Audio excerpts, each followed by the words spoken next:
A psicolinguística é uma área interdisciplinar que trabalha com conceitos da psicologia cognitiva e da linguística.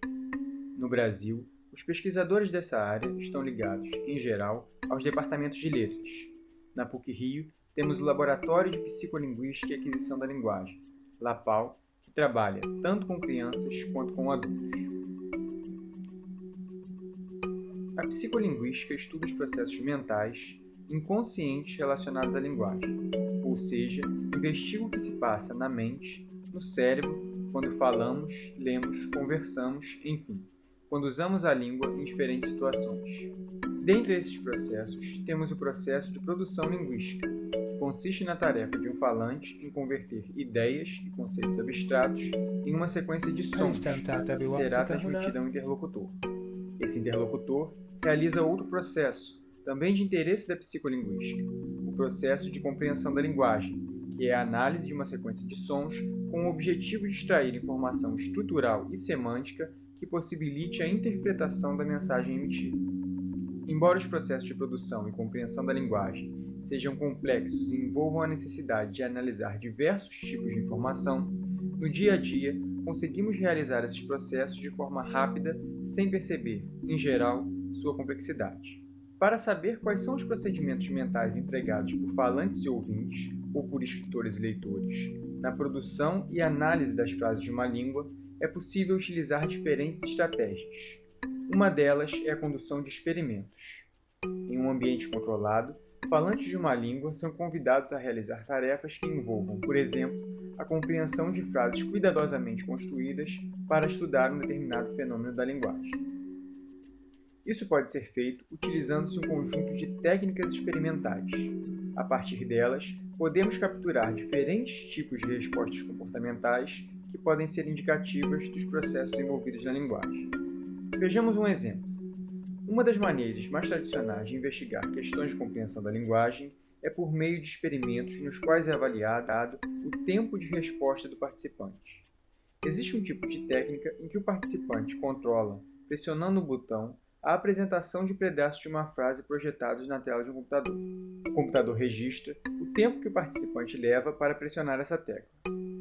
Essa técnica pode ser usada, por exemplo, para verificar se o falante percebe a presença de um determinado tipo de incongruência em uma frase. Nessa frase, por exemplo, percebemos a presença de uma informação discrepante entre a palavra meu e a palavra filha. Por meio de um experimento, podemos comparar o comportamento do participante nessa frase em relação a outras, sem esse tipo de incongruência, como essa frase, para verificar o tempo que o participante leva em cada frase para pressionar a tecla que permitirá a apresentação da palavra seguinte, a palavra filha. O esperado é que, caso o participante perceba a incongruência, ele leve mais tempo no primeiro tipo de frase do que no segundo tipo. Outra técnica de pesquisa possível envolve a utilização de medidas eletrofisiológicas, como os potenciais evocados. Nesse tipo de experimento, as pessoas são convidadas a ouvir ou ler frases enquanto a atividade elétrica do cérebro é monitorada. Esse tipo de medida é bastante informativa sobre o curso temporal de determinados processos. Já existem trabalhos que mostram, por exemplo, que uma onda elétrica específica ocorre por volta de 400 milésimos de segundo após a apresentação de frases com palavras com sentido distoante, como a palavra sandália em uma frase como, por exemplo, ele recheou o bolo com sandália. Uma outra técnica é de rastreamento ocular. Nessa técnica, a movimentação dos olhos é utilizada para se obter informações sobre os mecanismos empregados na compreensão de frases. Para isso, são utilizados equipamentos que permitem capturar o que os olhos fazem. Antes de falar sobre essa técnica, vamos ver de que forma nossa visão pode estar relacionada com a linguagem. Em primeiro lugar, é preciso saber que uma parte importante da nossa visão é fruto da maneira como o nosso cérebro trabalha, e não o resultado puro de como as imagens são observadas no mundo. Por exemplo, olhe para essa imagem. E agora, compare-a com essa imagem. É possível perceber alguma diferença, além do fato da primeira estar de cabeça para baixo? Para muitas pessoas, a boca e os olhos desta imagem parecem ser diferentes, mas, na verdade, as duas imagens são exatamente iguais. A ilusão de que as duas imagens são diferentes é uma consequência de como o nosso cérebro processa a visão. Segundo indicam algumas pesquisas, temos um mecanismo cerebral especializado em processar informações relacionadas a faces. Esse mecanismo, no entanto, funciona melhor quando uma face está virada para cima.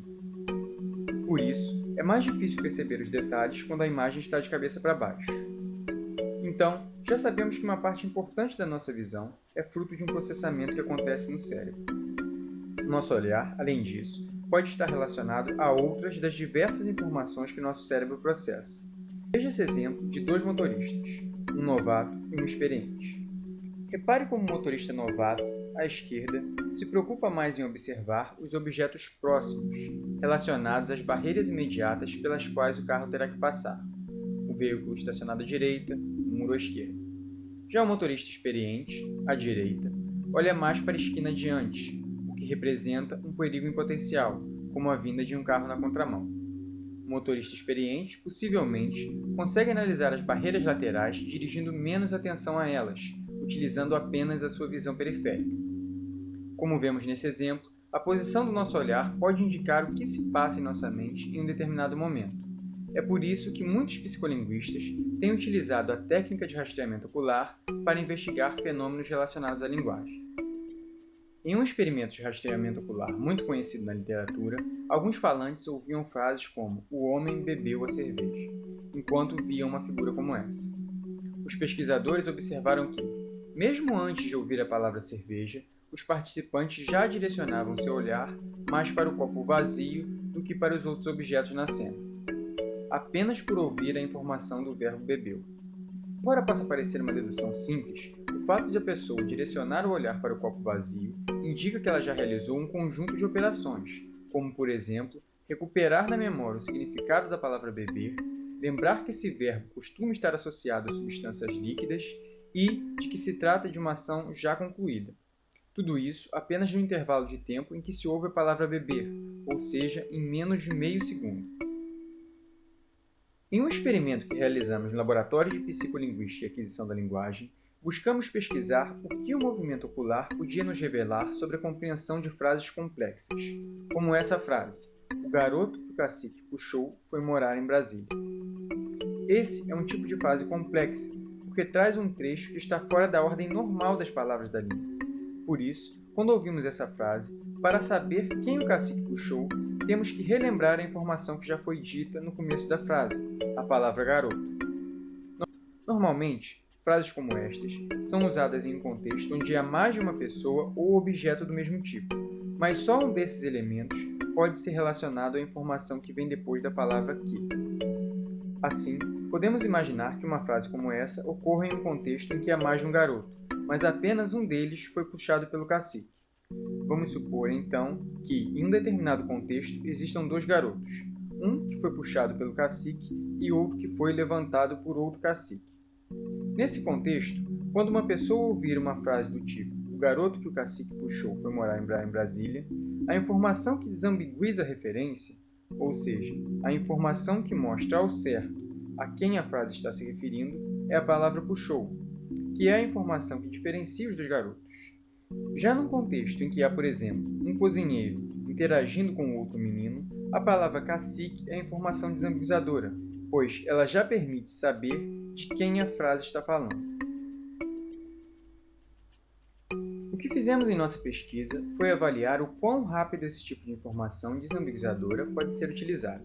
Será que as pessoas precisam de tempo para usar essa informação, ou será que elas podem usá-la assim que a ouvem? Para avaliar isso, apresentamos para diversas pessoas frases desse tipo em um fone de ouvido, enquanto elas observavam diferentes contextos em uma tela de computador. Em um contexto, eram apresentados dois personagens do mesmo tipo, dois garotos, interagindo com dois agentes diferentes, por exemplo, um cacique e um cozinheiro. Depois disso, as pessoas ouviam essa frase enquanto monitorávamos o seu olhar. Nesse tipo de situação, caso seja possível utilizar rapidamente a informação do contexto, esperávamos que as pessoas olhassem imediatamente para o menino de azul enquanto ouviam a palavra cacique. Notem que quando essa frase era dita, apenas os garotos apareciam na tela do computador, e não os personagens com quem eles haviam interagido. Em uma outra situação, essa mesma frase era apresentada em um contexto diferente. Havia dois caciques interagindo de maneira diferente com os garotos. Nesse caso, esperávamos então que as pessoas olhassem menos para o personagem certo, para o garoto de azul, enquanto estivessem ouvindo a palavra cacique, já que, nesse ponto da frase, ainda não seria possível saber de quem a frase está falando. Nossos resultados parecem sugerir que as pessoas utilizam bem rápido a informação do contexto, já que aqueles participantes que viram o contexto com dois agentes diferentes olhavam muito mais para o garoto de azul quando ouviam um trecho da palavra cacique. Isso mostra como a nossa mente é capaz de utilizar de maneira rápida diversos tipos de informação enquanto estamos ouvindo uma frase. Ao que parece, nosso dispositivo mental de compreensão linguística costuma não precisar de muito tempo para utilizar uma informação potencialmente útil. Resultados como esse podem sugerir que o contexto visual possa ser um recurso útil para ajudar pessoas que têm dificuldade na compreensão linguística. Os dados de rastreamento ocular também têm sido usados em pesquisas nas quais se investiga os processos envolvidos na produção de sentenças. Alguns pesquisadores buscaram verificar, em tarefas de descrição de imagens, se as pessoas planejam todo o conteúdo do que querem dizer e só então escolhem a estrutura sintática que irão utilizar, ou se já começam a organizar sintaticamente a sentença tão logo tenham definido um elemento sobre o qual querem falar. Nesse tipo de experimento, as pessoas veem uma cena envolvendo dois personagens e descrevem o que está sendo representado na cena com sentenças simples. Em geral, os pesquisadores contrastam duas condições, uma em que essa descrição tem início juntamente com a apresentação da imagem e outra em que primeiro a pessoa vê a imagem e só depois começa a descrever a cena. A ideia é tentar comparar situações distintas de planejamento. No Lapal, estamos conduzindo alguns experimentos iniciais sobre esse tema. No momento, já temos dados sobre a primeira condição, em que a pessoa deve falar tão logo comece a ver a imagem. Alguns resultados bem interessantes já foram obtidos. Vamos exemplificar com os dados de um participante. Primeiro, verificamos que, ao analisar a cena, as pessoas parecem buscar, inicialmente, uma informação sobre a ação representada. Os pontos vermelhos na imagem indicam as fixações do olhar. A sequência de imagens reproduz a trajetória do olhar do participante. Nessa representação ampliada, podemos ver que o participante fixou, primeiro, o olhar na mão do homem segurando a colher. Em seguida, dirigiu seu olhar para o rosto do homem e, depois, para o rosto da criança. Por último, fixe seu olhar no rosto do homem novamente. Essa fixação corresponde ao que o participante estava vendo exatamente no momento em que começou a produzir a sentença. Nesse caso, a frase selecionada inicia justamente com o elemento focalizado, ou seja, o homem. Esses resultados são compatíveis com resultados de trabalhos anteriores de alguns pesquisadores, conduzidos com falantes do inglês. Parece que, no caso do tipo de tarefa em jogo, mesmo em situações em que a fala deve ser gerada concomitantemente à visualização da imagem, nós conseguimos, em milésimos de segundo, extrair informação da cena, organizar o conteúdo do que pretendemos falar e, então, iniciar a organização sintática do enunciado. Outro aspecto interessante que vimos é que as pessoas usam preferencialmente frases na chamada voz ativa, como "o homem alimentou a menina", do que na voz passiva, como "a menina foi alimentada pelo homem", para descrever as cenas. Isso ocorre, possivelmente, porque as ativas são menos custosas em termos estruturais e de processamento. Notamos, contudo, que, quando o olhar do participante no momento da fala está fixo no paciente, a menina, no caso da nossa cena, há um aumento no número de estruturas passivas produzidas. Estamos continuando essa linha de investigação e acreditamos que há muito ainda a ser explorado. Esses estudos podem servir para nos ajudar a compreender como funciona uma das faculdades mentais mais importantes para o ser humano, a linguagem. Essa compreensão pode ser útil para o desenvolvimento de instrumentos de avaliação de habilidades linguísticas e para o tratamento de pessoas que apresentem algum tipo das diversas formas de estudos relacionados à linguagem. As pesquisas também têm um potencial de aplicação no ensino, na medida em que o material didático usado nas escolas pode ser construído considerando-se o que facilita ou não o processamento, a apreensão do conteúdo informacional apresentado.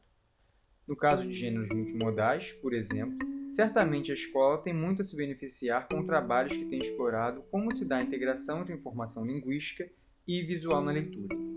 Isso sem falar em outros campos, como aqueles voltados para o desenvolvimento de recursos de informática que trabalhem com a língua como tradutores automáticos, por exemplo. Se você ficou interessado na área e nas pesquisas do Lapal, sugerimos que consulte o nosso site. No site, você saberá quem somos, o que temos pesquisado e poderá se cadastrar para participar como voluntário em pesquisas futuras. Esperamos vê-lo em breve em nosso laboratório.